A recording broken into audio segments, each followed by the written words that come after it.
Greetings. My name being with Thatch, or as some may call me, Blackbeard. I was born around 1680 in Bristol, England. Many people think that I may have come from a rich family, but they don't really know where I came from. Nobody knows much about my early years. What they do know is that I joined the privateers in the 18th or so. I was in the privateers for a while until the war was over. A privateer is sort of like a mercenary that works for the English government. The government allowed us to take any goods from the Spanish and keep them.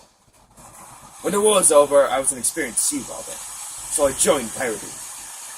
I used a fake surname as to not tarnish me for any family name.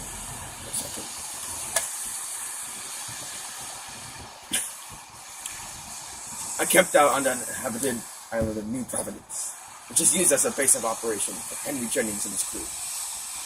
New Providence's harbor could easily accommodate hundreds of ships, but the Royal Navy could not dock there due to the shallow waters. They would crash if they went there. I left the island to Jamaica after the Treaty of York was signed. I joined Captain Hornigold's crew there. Captain Hornigold put me in charge of a sloop he had taken as his prize in 1770. We tried a sloop and we set up for the mainland.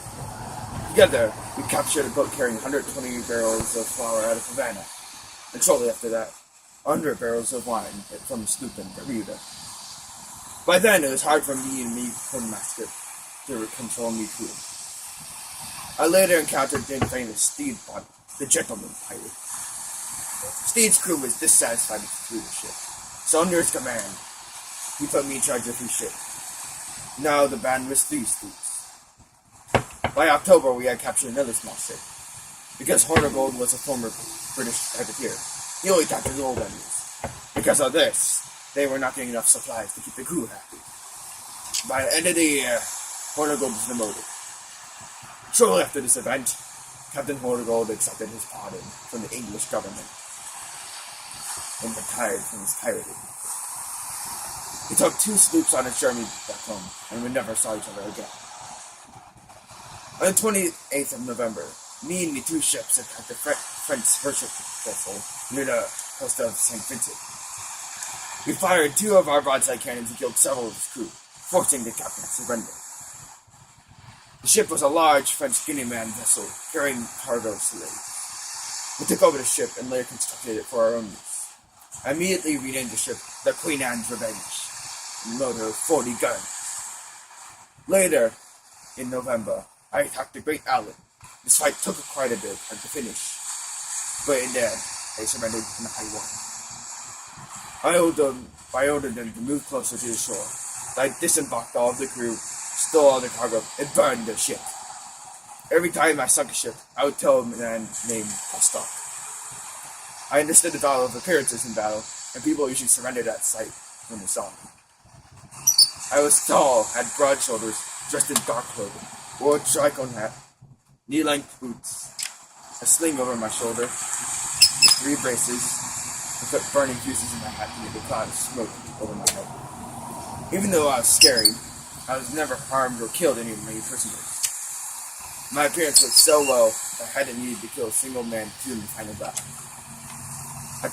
By May of 1718, I had awarded myself the rank of commissioner, and as powerful as I could be. That month, I had blockaded the port of Charlestown with my flotilla. Anyone who tried to enter or leave the port was assaulted.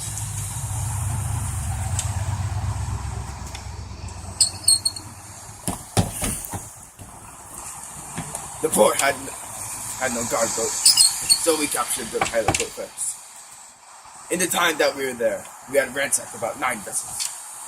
One ship we had captured had what's the name? Oh yes, passengers that were Charlestown citizens, and were held as new prisoners. I told the prisoners that my fleet needed medical supplies because the crew was getting sick.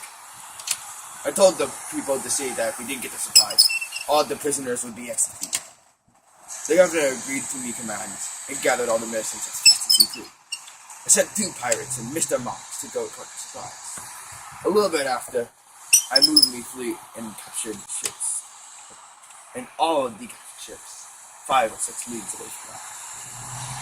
3 days later or so, a messenger sent by Mr. Moss said that the boat had capsized and would delay their arrival to Charlestown. I granted a reprieve of 2 days because of this. I called a meeting with me sailors and moved 8 ships closer to the harbor. Doing this terribly affected responsibility.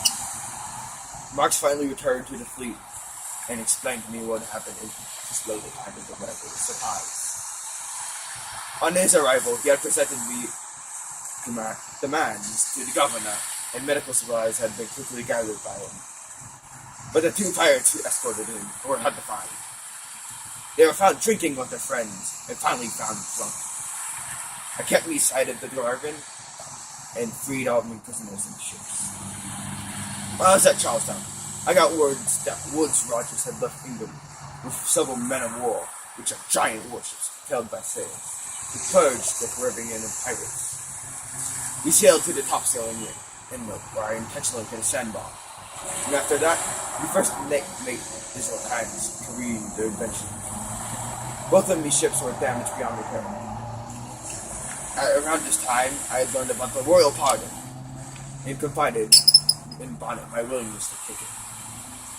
The pardon was open to all pirates who surrendered on or by the 5th of September 1780. I thought that Governor Eden was a man I could trust, but I waited to see what happened to Liverpool first. Steed left for Bathtown on a small sailing boat. When he got there, he surrendered to Governor Eden and received his pardon. Bonnet went back to the beautiful inlet to collect his crew and their revenge. Before we got there, I stripped his ship of all its supplies and died first. He wanted revenge and tried to find me, but he failed at it. He and his crew later returned to piracy and were captured on the 27th of November in 1780.